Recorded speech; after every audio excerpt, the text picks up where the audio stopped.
Welcome back to Politics Tonight, everyone. Thank you so much for staying with us.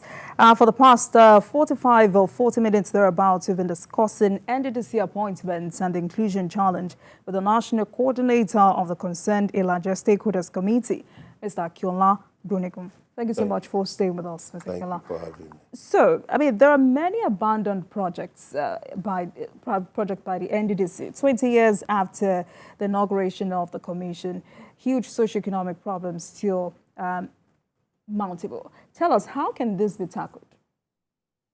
Well, you need to have sincerity of purpose.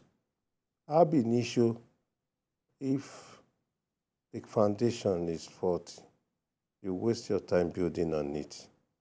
If you put illegitimate people, I still call them illegitimate. If you put illegitimate people in supposed a place where you expect so much from, you don't. It's just a way of wasting money. It's just a way of wasting money. Look, we say all these things because we know the current president, President Bola Ahmed Tinubu.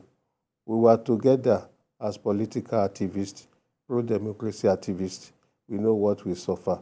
Some of us were thrown down from the bridges. Some of us were pursued with guns. Some of us were shot at. He also had to move out at some time. So he understands what democracy is all about. And democracy is built on legitimacy. Nigerians voted for him. He should safeguard our democracy. But if you have series of abuses of the law, rule of law not being taken into consideration, you have a situation that after some time you'll be unable to manage.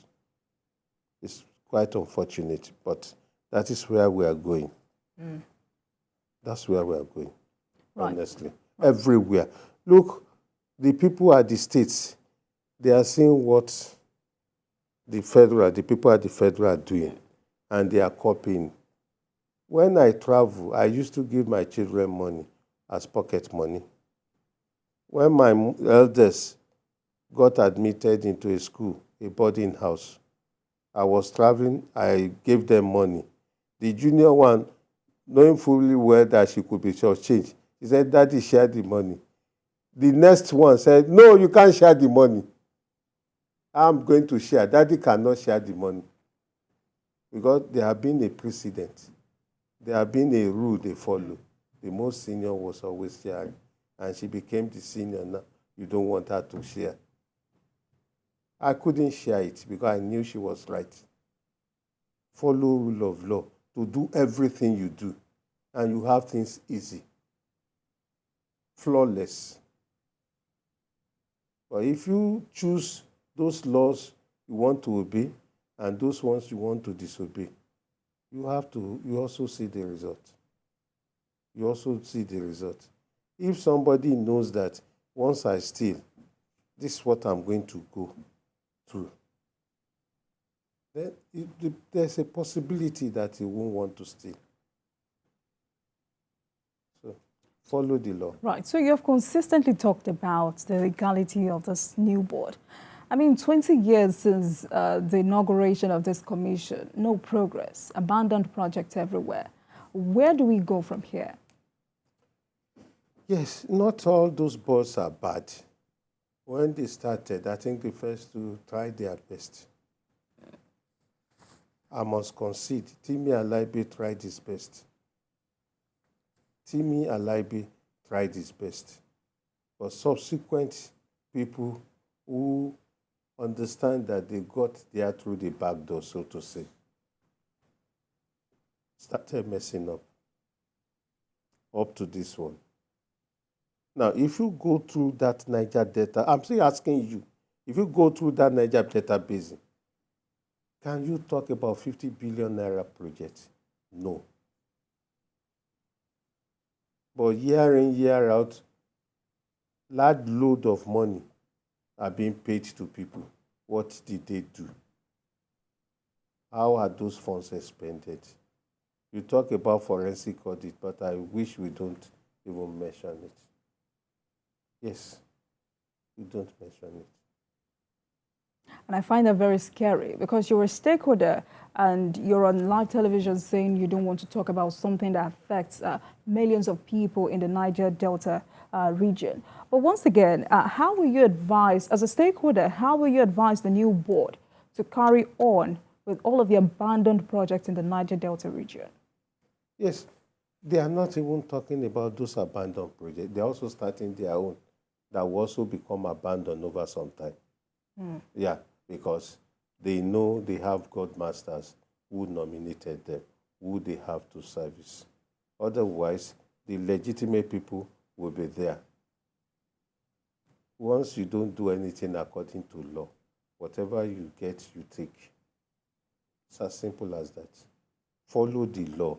Look, number 7 of this government agenda is rule of law.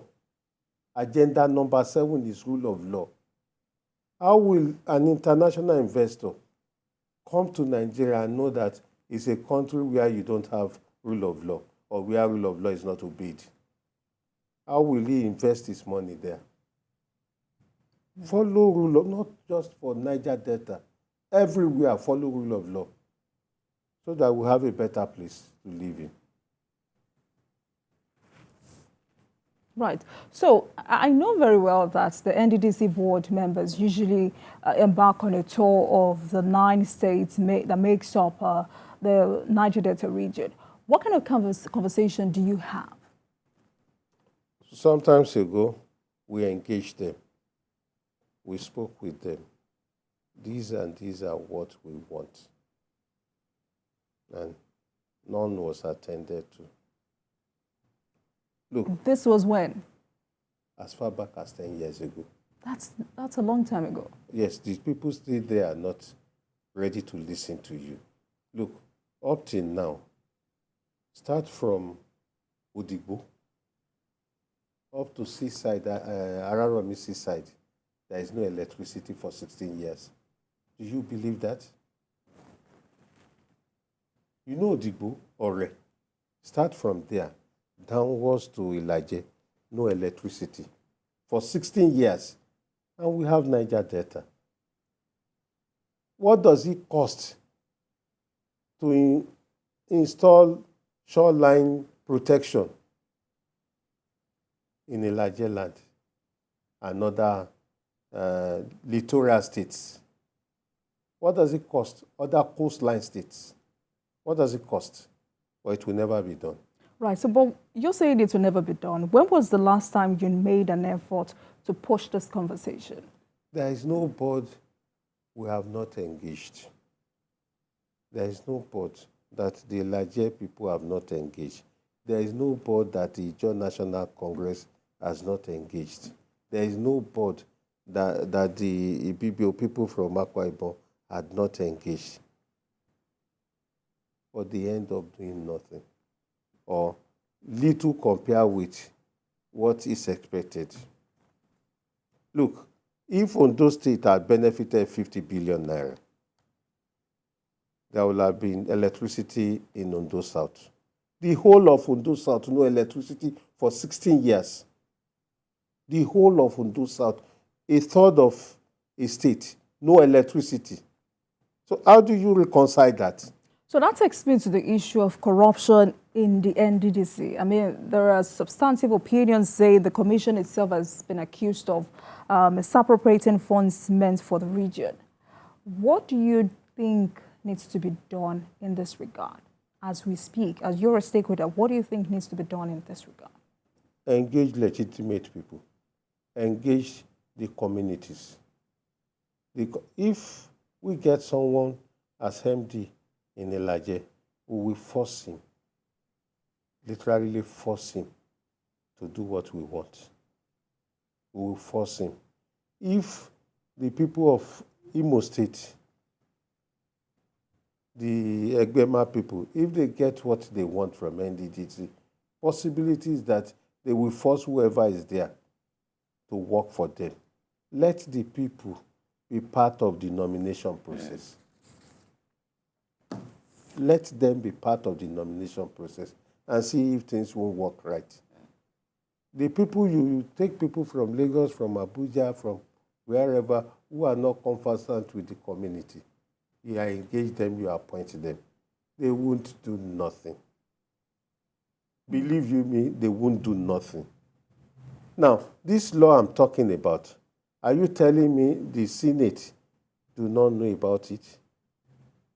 They obviously know about it. But the culture of let's do what we like, not they will do nothing. The culture of impunity. Right, so talking about members of the community, some analysts say the people of the Niger Delta constitute problem for the commission as well by putting members under pressure. How will you advise the people to support NDDC, to support the commission to succeed? Yeah, when you talk about pressure, what kind of pressure? Is it give us money or give us projects? There are two different pressures.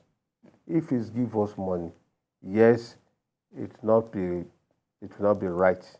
But if it's give us projects, that's expected. That's expected and that's legal. So that's what I'm saying. Please go ahead.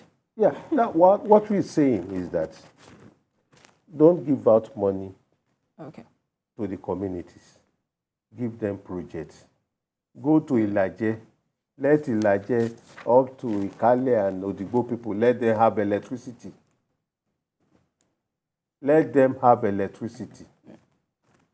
Of course, they will be happy. Agitation will be reduced. Let them have shoreline protection. In fact, the whole of Niger Delta, for those states that are littoral, those states that are coastal, they should have some shoreline protection. Nothing like that. Is this also a way to prevent environmental degradation? Obviously, if you have a whole community being sacked by some such, if the shoreline have been protected, the water will not have passed through. I mean, not to the extent of sacking a village. But these are things the commission should be doing.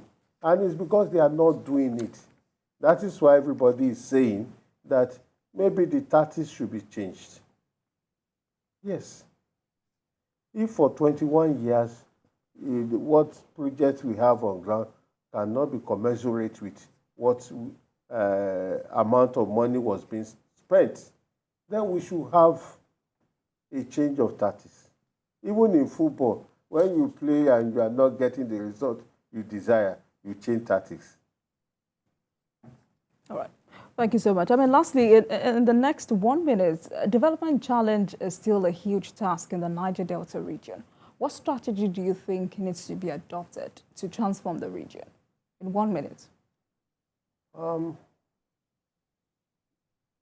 Inclusiveness. Everybody should feel a sense of being part of whatever you're doing. But if you limit it to some parts, then you have problem. This board should be sacked. Retain the chairman, retain the state rep, change the executive management, follow the law, follow the provisions of that law. Go to sleep, but involve the communities. Involve the communities. Involve the communities. Do the right thing. Put legitimate people in positions. All right. Don't allow godfathers to nominate. All right. Thank you so much, Mr. Akinola. I mean, this is a serious conversation, and I indeed hope that the people get the dividends of democracy. Thank you so much for joining us on the program. I've been speaking with the National Coordinator of the Concerned Ilaje Stakeholders Committee, Akinola Gbonegun, tonight to discuss NDDC appointment and the challenge of inclusion. Thank you so much for coming on Politics Tonight. Thank you. And thank you very much. Sadly, we ran out of time. We will have some other time to talk about that. Thank you so much for joining us on the program. That marks the end of today's episode of Politics Tonight. But the conversation continues from here. Get in touch with us on Twitter at TVC News NG and at Olajumoke using the hashtag Politics Tonight. We're also on YouTube at youtube.com/TVC News Nigeria. I am Olajumoke Olatuji. Please have a great weekend.